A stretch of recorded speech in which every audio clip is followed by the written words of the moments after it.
Welcome to the Salience Podcast, where we identify what stands out from all the noise.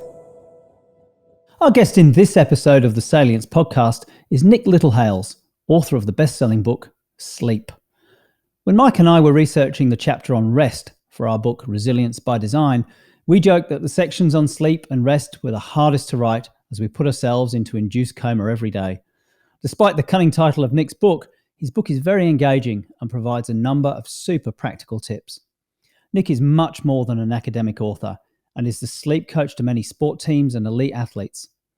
In this interview, we will explore some of the common patterns of superb sleeping and tackle some of the challenges of really difficult sleep patterns like shift work. And one of the processes that Nick teaches is how to recover even while being at work by making small gaps during the day. Please enjoy my conversation with Nick Littlehales. Whether we sleep at all, sleep badly, or sleep very well, we still crack on with what we've got to do. So even in that corporate side, they focus on, and all their investment is on, exercise and nutrition, other variations of those sort of cognitive things.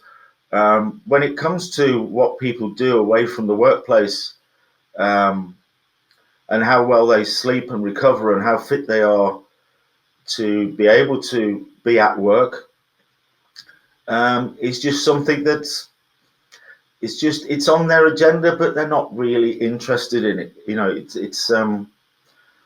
It's probably unfair to make that point, but generalizing big time, that's where it is. There's too many variables. What does somebody do when they leave the office? Do they go to the gym? Do they go to the cinema? Do they eat fresh food? Do they make their own food? Do they buy it from a packet?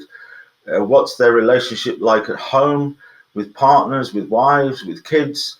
What do they do with their time? Have they got any sort of hobbies? Have they got any sort of distractive things that help them?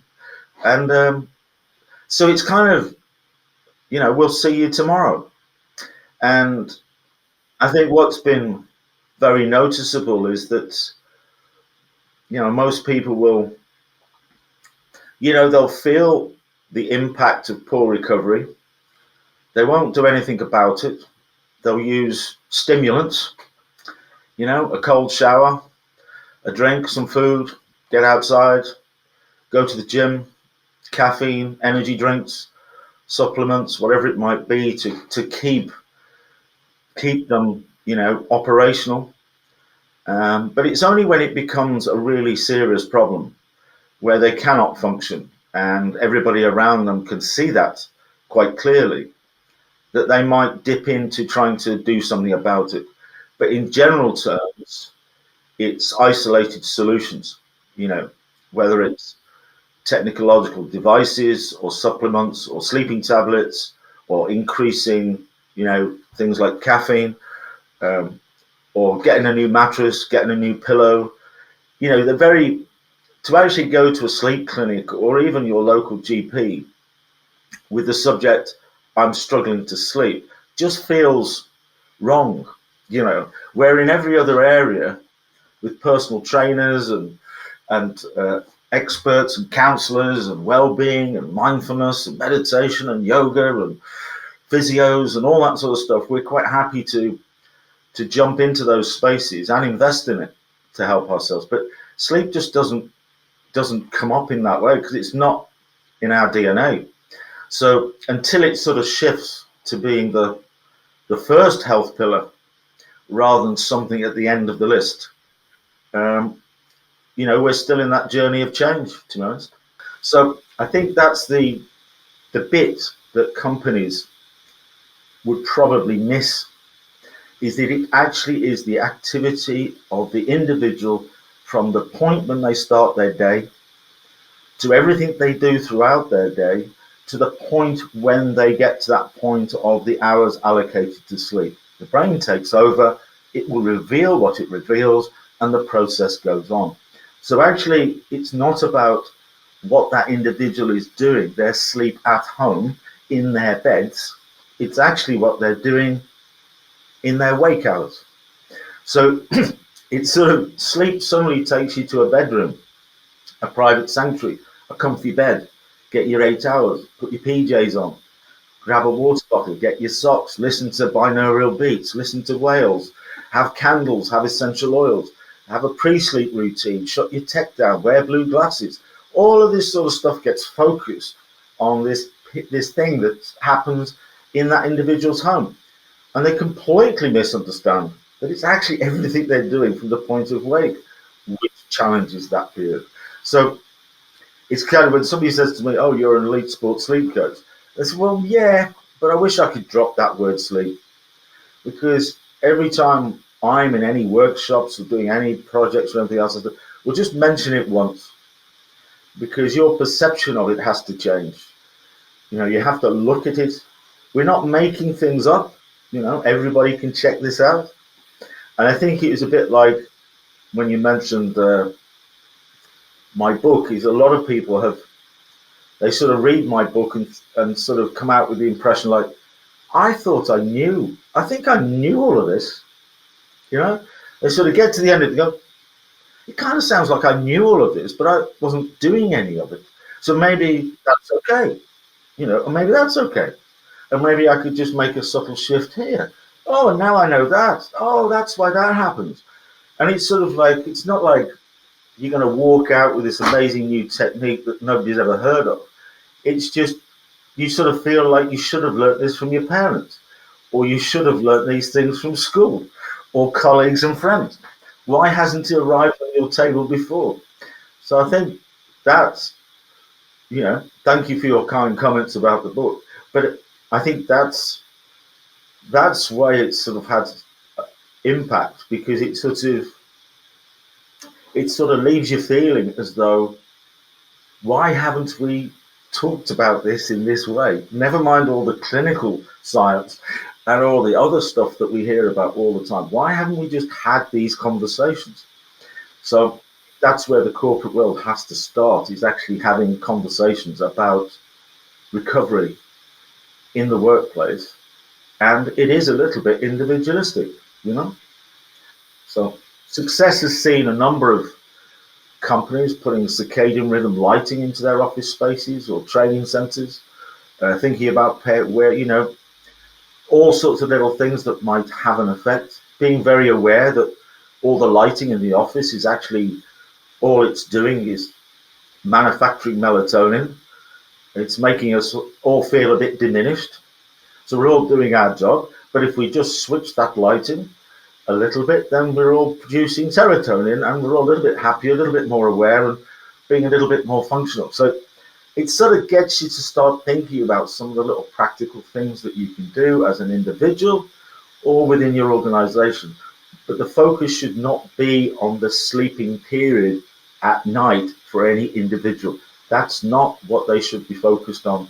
It should be focused on behavior. Yeah, I really like that reframe and that focus on holistic, being everything you're doing during your day. I mean, not just work, of course. Many people are hyper motivated by all those other things in life. There's so many important points you touched on there. One point, I'll use some of my language, and it's around teams and essentially conversation around psychological safety. When you get teams to a point where they're performing well and they're trusting and they can communicate, being able to surface these conversations about how people are going as individuals, how the team is going, particularly if they've been traveling. I think that's really important, and it's not just sports teams. It's absolutely, it's work teams, and being able to have those conversations about reasonable adjustment, and that's about accommodating different people within your team and their different needs, whether it's young families, whether it's the need to take a nap. I'm very much one of those people who loves, and I've always loved having a nap in the early afternoon. If I can get somewhere between 8 minutes and 24 minutes, and I have this little thing that I do on my phone, it's got like a little dial. I just relax and I let my thumb dial up and down, and I get the number that I need. And then I put my phone down, I press the button, and I'm straight out. and then I'll go until the buzzer goes, and it'll just tell me how much I can get away with what else is going on in my life. If I'm really under the pump, I won't get 24 minutes, but there's no point aiming for 24 minutes because I know I'm not going to get it. So, but if I can get that 8 minutes, and that's the lower end for me, I get a huge recharge. Now, I'd love to do this every day. Unfortunately, the nature of my job means I don't get it every day, but I definitely get it at least 3 times a week. Well, I think that's a really great point, because it emphasizes the fact that you're aware of that tool, you're aware of the importance of that tool. You're sort of thinking, well, if I didn't do it, if I never did it, I'm losing out. If I can do it 3 times a week, that's better than nothing. Every opportunity I get, every month, every quarter, because, maybe I can get it up to 4 times a week. Maybe I could get it up to 5, but 5 might be the optimum because 7's unrealistic, So at least you've got it there. At least you're not ignoring it. At least you know that when you don't do it, is the thing that's getting in the way important enough to get in the way? And you start to ask these questions all the time. As long as it's in your mindset, then every time I've got one, every time something crops up that means I'm going to have to make that decision, it's either 30 minutes for me, and within that I might get 8 minutes or 20 minutes or no sleep at all. My brain will determine that. It can put me asleep behind the wheel of a car on a motorway, so I don't need to worry about it. Just give it the gap. So I'm always there to question, how important is that other thing that would take away my 30 minutes late afternoon, that does so much for me in so many different ways? And I think that's what's nice about what you described, is it's there, you're conscious of it. If you suddenly started thinking it was only twice last week, you would immediately start to think, well, I've got to get it back up to 3 at least, right? So you kind of start thinking in that way, don't you? And once you're in that place, I tell you what, there's very few things that get in the way of my 30 minutes. I mean, you're probably talking about my grandkids or my daughter or their son or my partner, I mean, I'm not, maybe there's an amount of money. Maybe there is. Or maybe there's just something too exciting that cannot be that. But invariably, it's sort of like, well, half an hour, 20 minutes. Come on. We waste so much time every day waffling and overemphasizing and excuses and stuff like that. I've always been fascinated. I haven't got time to do this. Really? Really? You have. I agree. I mean, I know for me personally, I sort of came about this stuff bit by bit organically over many years. It's not something I sort of got to 40 and thought I'm going to go and see a sleep coach. From an early age, from a teenager, I love my sleep, and I loved being able to, I jump on a bus or a train, and I go, oh, see you later. I'll go straight out. And just, it's an opportunity. I'd grab everyone I could, particularly as a teenager, But so I want to go right back to your early days when you before this idea of being a sleep coach. Were you like, little Nick lying in bed at the age of 10 going, you know what? I'm wide awake. I wish I was a sleep coach. Where did it come from? Where did this idea come from?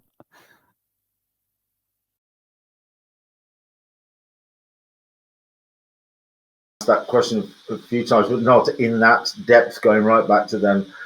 I can only from memory sort of tap into maybe 1 or 2 thoughts.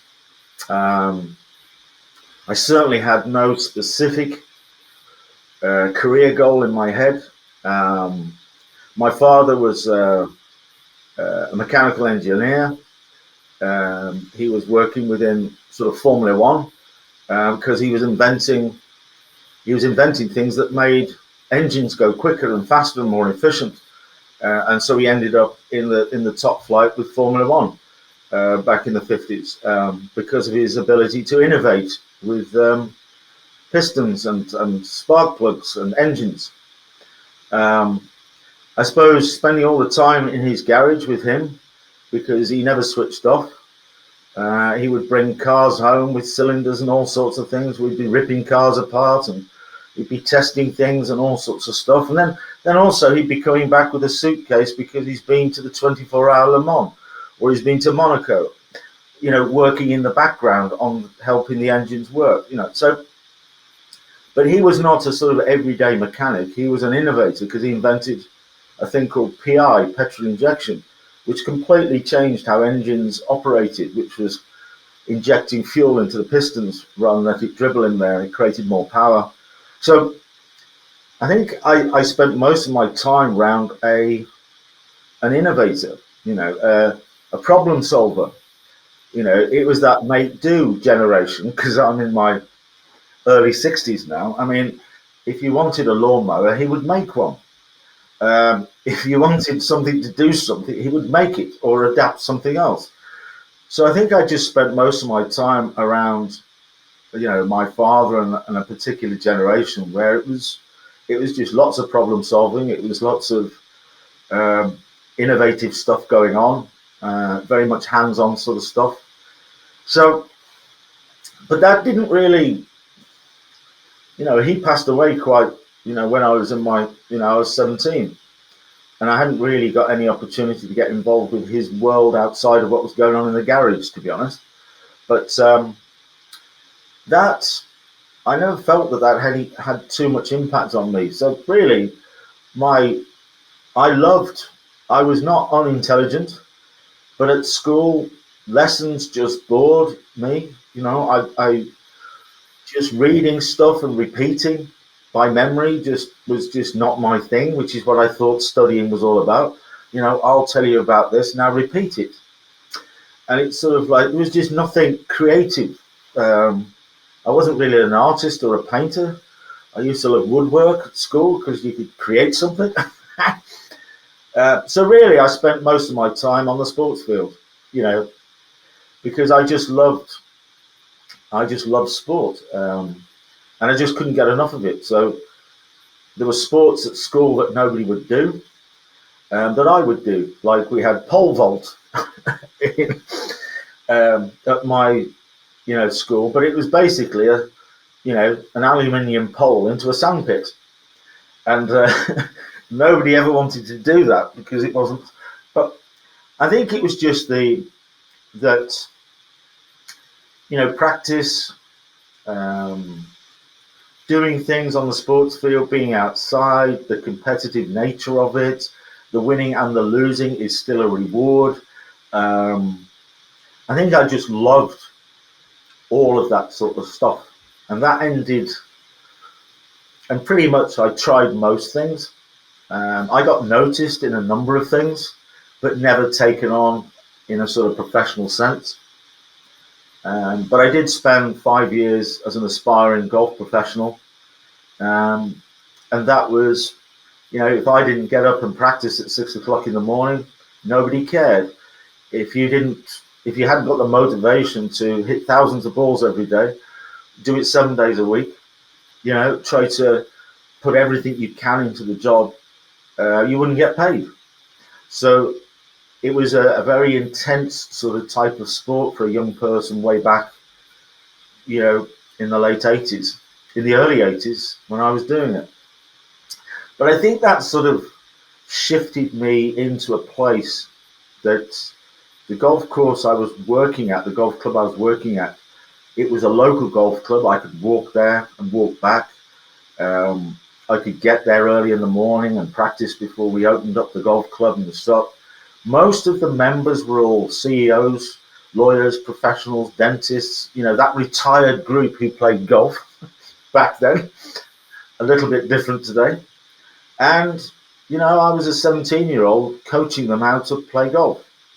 And develop a technique, or how to putt or chip or drive, or a long iron, a short iron, how to come out of a bunker, what about the deep grass? And it was that there were so many facets to the game of golf, including weather and stuff like that, that it wasn't just a one-dimensional thing. So I think being able to coach people in their 50s, 60s, people who've been extremely successful in their worlds, and allowing me to coach them on something which was their hobby, which was their passion about playing golf. I think I didn't realize at the time how invaluable that experience was, because I was also cleaning the toilets, as well as mending golf clubs, as well as teaching and coaching and playing in tournaments, So it was a pretty sort of strange time. So I think the combination of my father in those very formative years from 10 onwards into my early teens, I was probably going in directions that nobody else was, because sport was a completely different environment back then. Everybody was into sort of manufacturing, getting jobs or studying to go on to university. It was all very simple, straight lines about where you went and what you did. So for me to be trying to be a professional golfer was not even on the charts. That's just like, you're just doing something that's crazy. So whether that answers your question or not, I think very early on, I was always going to go left and not right.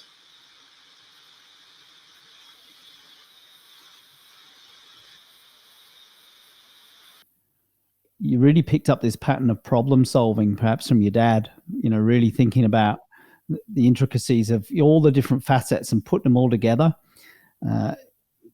Not interested in the regurgitation of school, and I absolutely get that. I was one of those very lucky people in school. I'd be bored most of the time, wouldn't pay attention for 44 weeks or however many weeks there were, and then there'd be 2 weeks of exams where everyone would be consolidating what they'd done for the year. And for me, it would be 2 weeks of new discovery as I crammed the entire course into my head in 2 weeks flat so I could spit it out into an exam. And I was quite good at that. Once I had the pressure, I could do it. But until I had the pressure, there's no chance. In and out the classroom, yeah. Nick could do these exams, but he's always out on the, playing. So when it came around to the exams, I would knuckle down and I'd get my qualification, but it wasn't done in the normal way. So I think what happened when I decided that, I was going to get married to my childhood sweetheart. That was always going to be inevitable, so why not now? Because you're a member of the Professional Golfers Association, you have to have at least a 2 to 3 year sabbatical from entering any competitions whatsoever, because you're still classed as a professional. So although you want to become an amateur again, you have to wait. So joining other golf clubs and entering to local competitions was just a non-starter, because you weren't allowed to as an ex-professional until you'd spent enough time away from it. The other factor is, at the golf club, we'd probably knock an 18-hole round of golf off in 2.5 hours. 2 hours, 2.5 hours, bang, done. Then suddenly, away from that sort of environment and playing golf with your friends and everything else, they were like taking 4 hours to play this game. So I think it was sort of like, for me, it was about rhythm, pattern, bang, bang, putt, tee, go, go, go. Keep the rhythm going, keep the mind going, keep the positivity going. I can do it. You start slowing it down. Now I start ending up aiming at the lakes and the trees just for a bit of fun, because I've lost it. You know what I mean? So that's why it was always a strange thing to walk away from golf. It was like, well, why didn't you keep it up as a hobby and everything else? I said, well, because, I used to take that club out my bag and hit it, 200 yards in those days, within a yard, 1,000 balls within a yard of each other, Now, without all that other stuff on, it might end up in the lake, or I can only do 30 instead of 100. It just seemed to have lost the interest in the challenge. in the benefits and the reward, and it just shifted. So I just thought, well, I'm not going to keep doing this. Off you go. But ending up in a furniture shop was probably the most weirdest shift you could ever have. and then from there back to coaching, elite athletes in high performance. Some athletes and teams at the very highest level. Yeah, I think I shifted quite quickly because there were certain jobs in the furniture industry. They were called sales representatives, and they had company cars and nice suits, and they seemed to earn twice as much money as me. And they wandered around selling things to the furniture shops and buyers like me. So I thought, well, I'll get one of those jobs because it's independent, because you don't have a boss, basically. You drive around doing your thing. The boss is somewhere else. So I finally got somebody to give me a job doing that.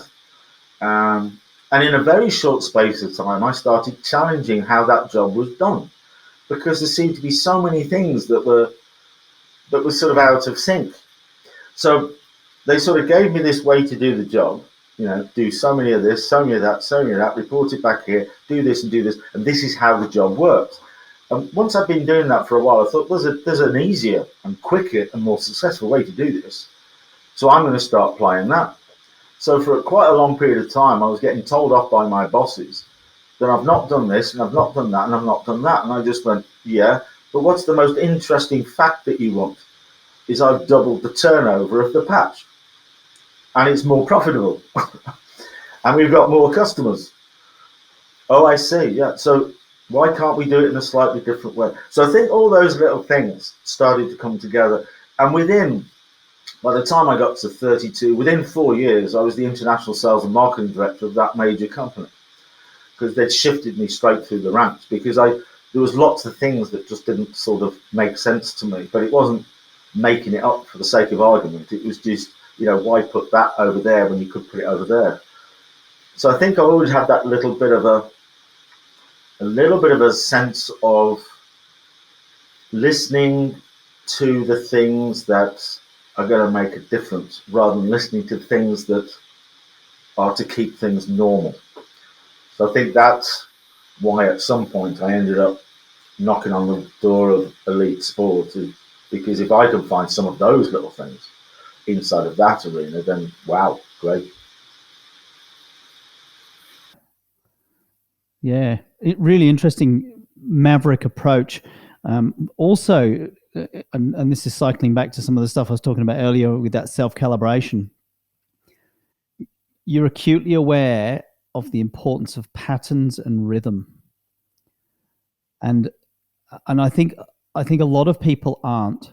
I think a lot of athletes aren't. When they focus on the mechanics of their stroke, of their performance, they forget about the rhythm. Tennis, taekwondo, which is my big passion, particularly martial arts. I spend a lot of time really thinking about that rhythm. We'll call it a rhythm package. It's when you activate that and you've got a particular pattern going. And this is what you were describing for you with golf. You've got that rhythm, you're in the groove, and you can hit anything, you can do anything, and then stop. When you don't have the rhythm, you can't. And for that elite level, it's the ability to pick the rhythm up and have the rhythm and exploit that and exploit the rhythm of other people in a two-way contest like martial arts.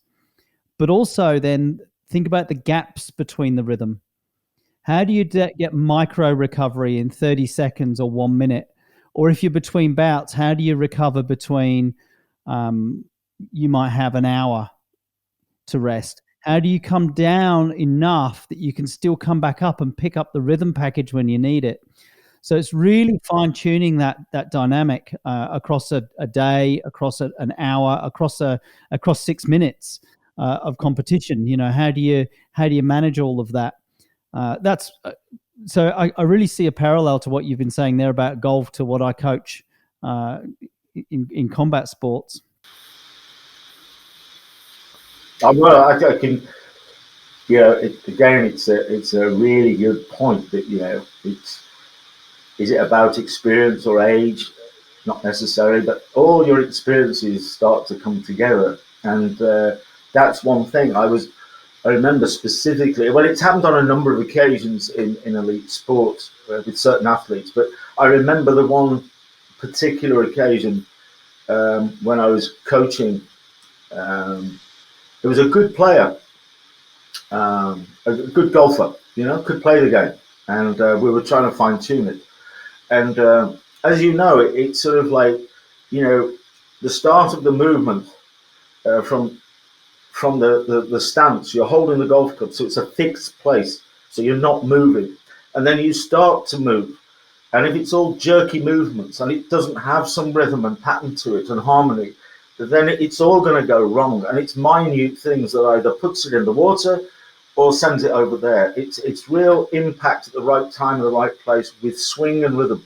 So you're always trying to think, that sort of 1, 2, 3, 1, 2, 3, 1, 2, 3, back 1, up 2, down 3. Always trying to get them to feel about, rather than swinging it all the way back and then going, I'm going to hit you as hard as I can.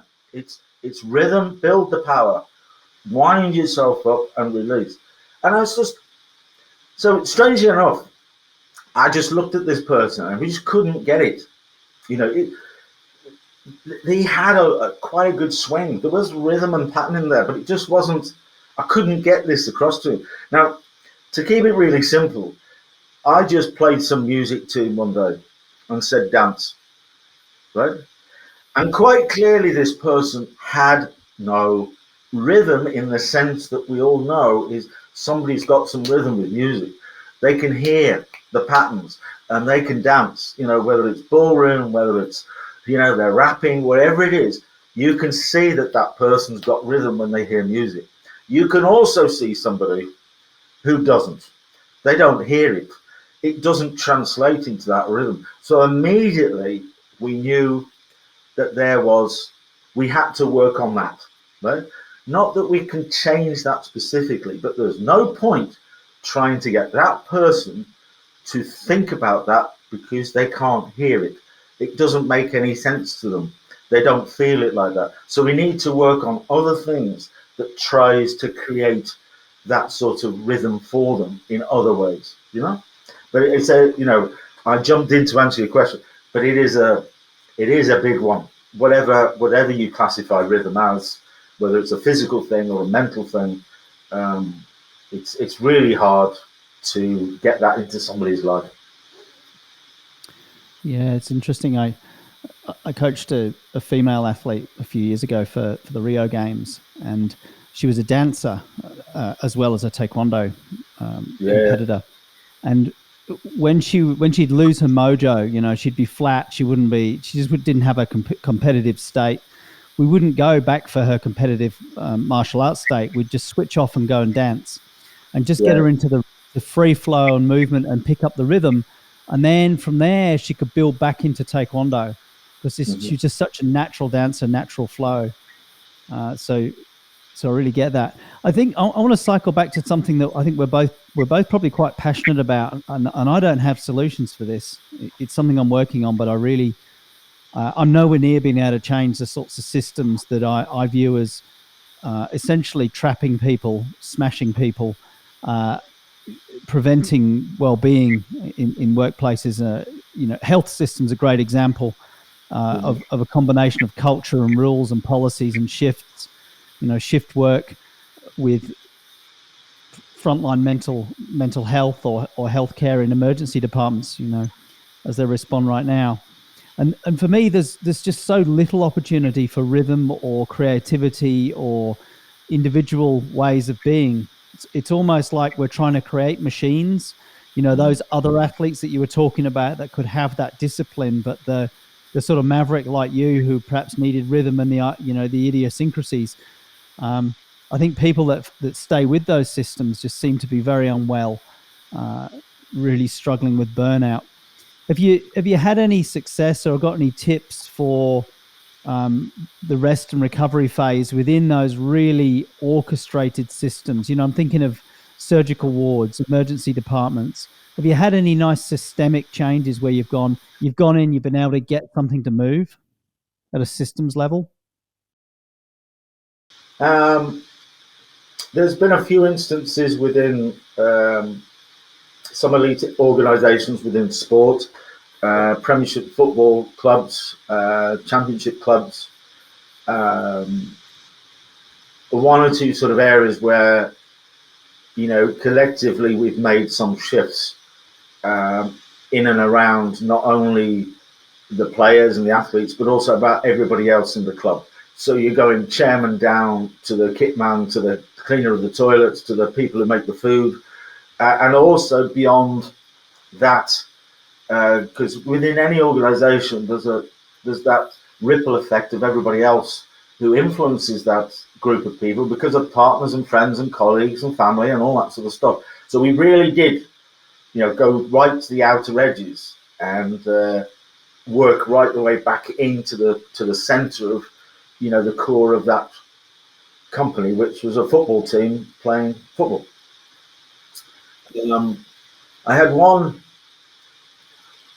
area that unfortunately got a little bit cut short, and that was with a constabulary in the UK, Hampshire in the south. The deputy chief constable had got to a particular point where enough was enough. Where there's support from the governments that fund them and everything else, they had over 5,000-6,000 members of staff within the constabulary. A lot of them are first responders, the difficult bit. Others are admin. Others are doing this and doing that. So it's and she realised that the increased levels of mental health and well-being were getting too high. They'd always been high because in some areas it's the nature of it. So we started a project that was done independent of the government's funding, and she wanted to try and influence as many people within the police force as possible. So we did start workshops. It actually was that she read my book when she was on holiday on the beach, and literally came back and said, we don't need lots of money for this. We need to just help people with their everyday lives and their ability to do all sorts of things. So to cut that one a little bit short, what they started to do was think about a little CRP while somebody was actually on the beat, or even driving the car, or in the office. She actively encouraged people to just take a moment, So if you're on the beat, walking through the city centre, whatever you're doing with your colleague and everything else, just stop and just look over at those trees for a minute. Allow your colleague to cover your back. You're not going to sleep, but just take a minute, you guys. Right? Don't just keep. So there was a number of little things that started to creep in. She put daylight bulbs into a number of the key offices within within their base, particularly into the area of custody. So they bring people in who've effectively done something wrong. They put them in this cell and leave them in there, and there's no light, there's no nothing. Even the officers who were working in that particular area of the building, there's no light, they never got out, they never did this. So suddenly she became really realised, how on earth can we even try to manage this situation, to maybe even start the rehabilitation process, because we've only brought this person in for the night just to let them to cool off, and we're letting them go out again, or we brought them in because the staff and that individual are both in a place. There's nothing going to happen here other than negativity. So she started to think, we'll change the lighting, or we give them a slightly different rota so they can just nip outside for a couple of minutes, and the benefits of that. Or even the person in the cell, just bring them out or change the lighting. So it's a little bit random, my answer to your question, but we definitely started to work in really practical things, providing content, providing things, and not focusing just on the job.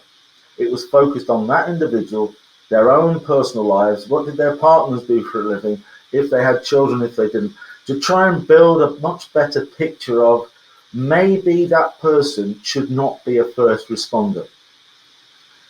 Maybe not a first responder in the morning, unless we do something about bringing them into the world better, because they've got a nighttime chronotype.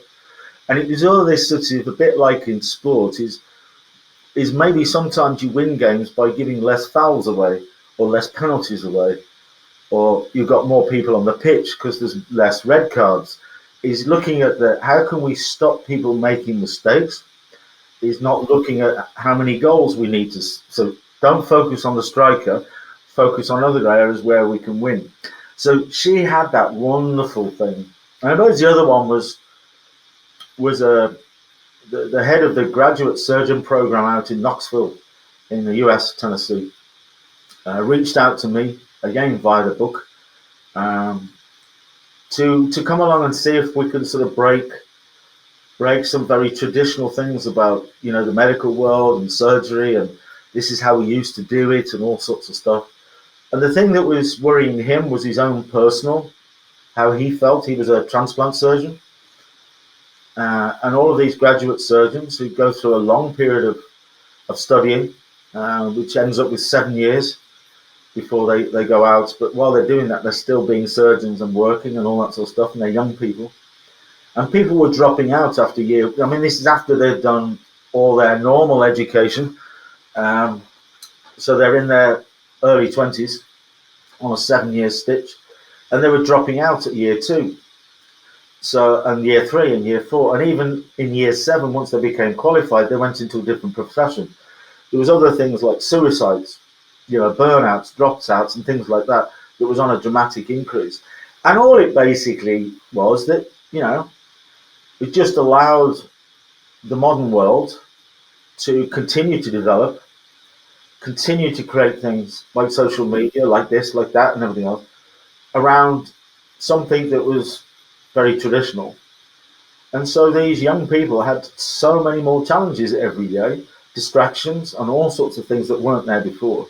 So being able to apply themselves to this job in that way just didn't work. So we actually started workshops with all the graduate surgeons, trying to find out all the things that they were doing with the key surgeons, with the head of the whole medical school, with their families, and we just went into it big time to look for anything that we could do which would help any individual manage that very high profile and demanding job. And to be actually walking around, you mentioned multi-schedules, we've just gone nuts, haven't we? I mean, schedules in sport over the last couple of decades are just continue being non-human. You've got schedules inside the workplace, whether it's 24/7, online shopping companies just rolling out for fun. You've got loads of things in fire services and NHS and frontliners where it's, 3 days of this and then 3 days of that and then 3 days of that. And it's like, whoa, how do they go from night shift working to day shift working, and you've given them 24 hours to adjust? What are you doing?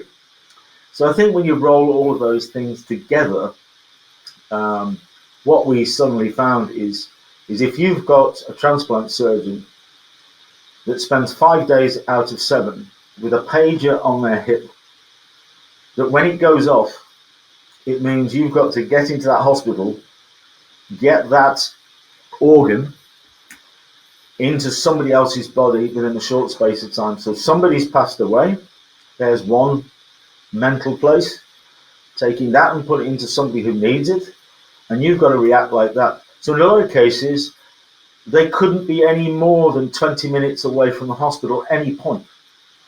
So if you're a member of a golf club, it had to be 20 minutes away. If you're on the back nine and that's further away, you couldn't play the back nine, only the front nine.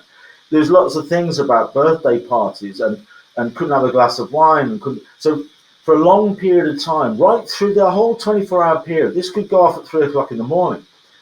You're waiting for this trigger. So we had to start to say, well, you need to put other people in place. You're putting these people under too much pressure. So whilst it wasn't an immediate solution, like a lot of things, We created much better spaces around the hospital where the surgeon can go, curl up, and take a 30-minute nap, right? Where they couldn't.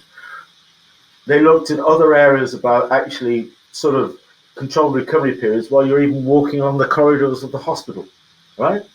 It's like, yeah, it's a bit like you with your 8 minutes and your thumb here. It's like, with one surgeon just said, well, you'll get some recovery while you're walking through the hospital. How do you do that? I've got no time for CRP. Yes, you have. You know, love to go fishing. Went fishing with his father on this particular lake in Canada, right? And so immediately, got the device out, and we went, right, if we can find the sounds of that lake, and we get the visuals of that lake, and we stick it on your device, put the little AirPods in, bang, you've gone. Right, because immediately you'll get transported. So put a picture of that on your device. You can see the lake. We're not necessarily trying to take you back to the sort of final days of your father, but these were formative growth years. You loved it. You loved the fishing. You loved the time with your father. It was away from everything else. And we've been able, because technology allows us, that somebody actually recorded the sounds of that lake, the birds and the water and the stuff, or something similar. So while he's walking through the hospital with his earpods in his ears, nobody's batting an eyelid, nobody's saying that the surgeon's having a nap. He was just having a recovery moment while he was moving from one place to another, because it happened to take 4 minutes to walk there. And rather than do anything else, just let that wonderful thing just come to play. And there's so many variations of it. So it was lots of things, even down to the point that we got them to open up so much that we asked them all to identify things that they did in their homes. They became so confident because it was not a performance criteria. We just try to find anything. Nick's here to find anything that will help you. Anything we can. And this surgeon came into one of the workshops, completely comfortable now, disarmed, and showed me this picture and said, well, that's what I have to deal with when I go to bed. And he'd got this enormous St. Bernard dog, which is, the biggest one you can find, on his bed, sprawled out in the middle of it, and he's curled up in the corner of his bed because the dog rules. And so how long has that been going on for? So I think the point was, within any organization, you can look for big wins and everything else, but immediately it became obvious to this very intelligent person doing a very, difficult job, very technical and mental job as being a surgeon on an everyday basis, 24/7, and actually thinking that his recovery was fine, curled up next to his big dog in his bed, And so we managed to convince him that what he does is he starts sleeping in the other room with the dog. So the dog becomes familiar with the other room and him. He would then sneak off into the other room, and it's a bit like having a baby. And every time the dog realized he wasn't there, and came through into the other room, he would just go back into the other room, right, and start the process again. Wouldn't lock the door because the dog would just scratch it down and start barking. So it was kind of like a process of moving from that place to that place is the way that we can do it. And then immediately he started to say that not only he was sleeping better, less anxiety, less stress because he was recovering, he was getting more hours in, and he just could not understand why, at his level of competence, intelligence, and standing why he'd never ever thought of that was a problem, And I think that's the sort of concept of, we can sleep anywhere, anytime, on anything, in any place. We do as human beings on this planet, in all sorts of different environments, in all sorts of different ways. We can go too far with these things. So that's, I think within there is, don't focus on telling all the graduate surgeons they must get 8 hours solid, right? This is what's causing the suicide. This is what's causing that. You're not getting 8 hours solid. When actually you look at their schedules and they've got no chance of allocating 8 hours to sleep. And even if you do, like I said before, it doesn't mean to say you're going to go to sleep. So allocate as many hours as you want. We need to focus on other things. And, so it's, I don't think we actually ever got to a particular point yet of, in your question, really specific, things that were done. I think, we achieved it with British cycling 2018 to 2012 London Olympics, a 5-year strategy to put a British rider on the Tour de France, very challenging whole process, aggregation of marginal gains. So I think that was probably a period in time where we really did identify things, put them in place, and they worked, pretty damn good, producing some of the best results ever over a long period of time. But there has been some organisations, unfortunately, that sort of bumped into pandemic land. So I think it's probably the reasons for doing some of those things at the end have never been more pronounced than they have been over the last few years. But at the same time, it's really difficult to apply things to an environment that's under so much pressure anyway. It's kind of that recovery thing, isn't it? Is when things are moving so quickly, so out of control, so chaotic, pressure, trying to get a nurse or a surgeon to take 5 minutes just almost seems impractical, but that's actually where the answer is. But if you've got no cover and you've got no this, then you just go around in circles. So I haven't really answered your question very well, but there's lots of people trying to do something. But I think hopefully at the back of all of this particular period, we'll find more organisations, more groups or individual groups inside of companies and organisations just trying to collectively, talk about this health pillar in a more proactive way and be able to do some really practical, achievable things to keep improving those things as much as they can. I think you very much answered the question in a couple of ways. I think everybody that ever interviews would love that one thing. Give us the gem. What's going to make the big difference? If you could do the one thing, what would it be? But you've actually given the answer, which is there's not one thing. There are many different little things that you can do. And even if you're under incredible pressure, you can still make space for that little CRP, that little moment, that controlled rest period in your day. We call them micro holidays. We train people how to create a micro holiday of 2 minutes. You're in the busiest, we've got people in cabinet meetings. They're at the highest level of government, but we've trained them how to take a 2-minute micro holiday whilst the conversation's running on. You're not going to be involved. Somebody's on a waffle for a few minutes. You've got a couple of minutes to zone out. You go to your happy place, you relax your body, you release the tension in your shoulders. And as you said, this trip to Canada for this guy that likes the sound of the lake. And that's what people can recreate. And it's looking for those little moments. It's that taking a break between the meetings. It's that take the extra time to walk around the block and go and get some fresh air. If you're going to have a meeting with somebody who's a bit like you, go outside and have a walking meeting.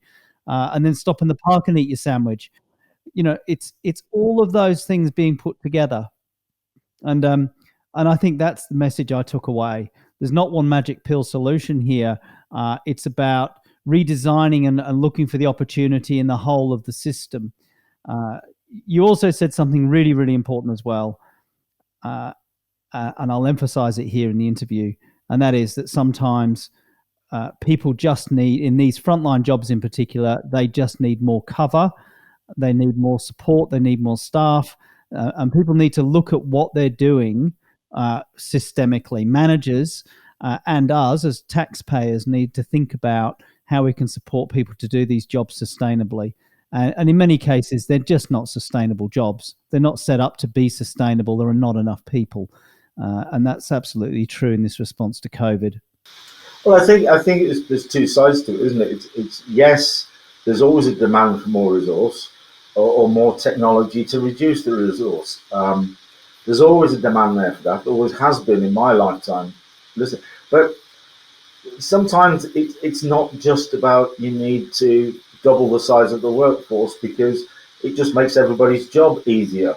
The fact is there are things going on in today's world and just around the corner that take up our time that were not there before.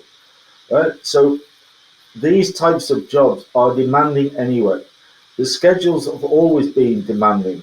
It takes a particular type of person to do it, but you're also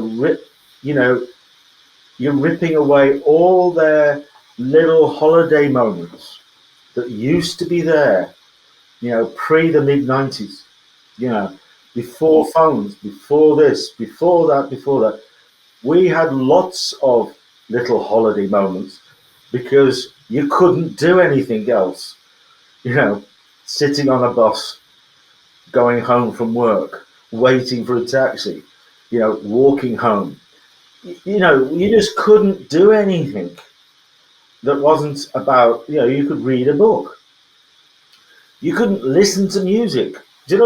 It's not to go back in time. It's just the reality. And this is what we were trying to get across to the surgeons, in this place and also the police, is the job has not got any easier. It certainly probably could be perceived to have got a lot more challenging. But the thing that's missing is that these people have less time to recover, not only when they're in the job, but when they're away from home. Because when they're away from the occupation, because they're just filling every single moment when they could be having that little micro holiday or that little CRP, that little moment, it's just gone.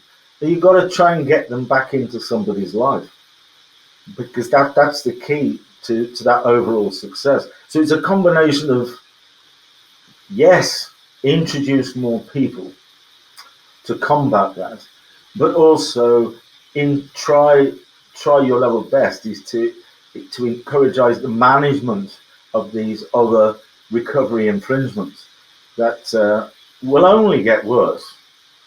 It's they're not necessarily gonna get any better, are they? But it's surely, like you were doing with your phone and your thumb, is managing technology, managing these things as benefit to you as a human being. Managing it in a better way is key to your success. So it's a combination of two things, I think. Not just piling a load more people in with the same problems, but actually taking some pressure off, so they have got a little bit of time to think about recovery. One last question. I'll leave the tricky one for last. Future aspirations in work, life, anything at all. Where are you going? What's next? What's next for Nick?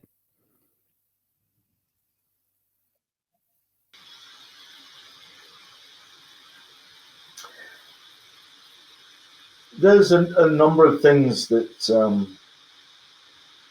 of really resonates with me about the importance with relationships with others, particularly close to you. I don't think we're certainly not very good completely on our own.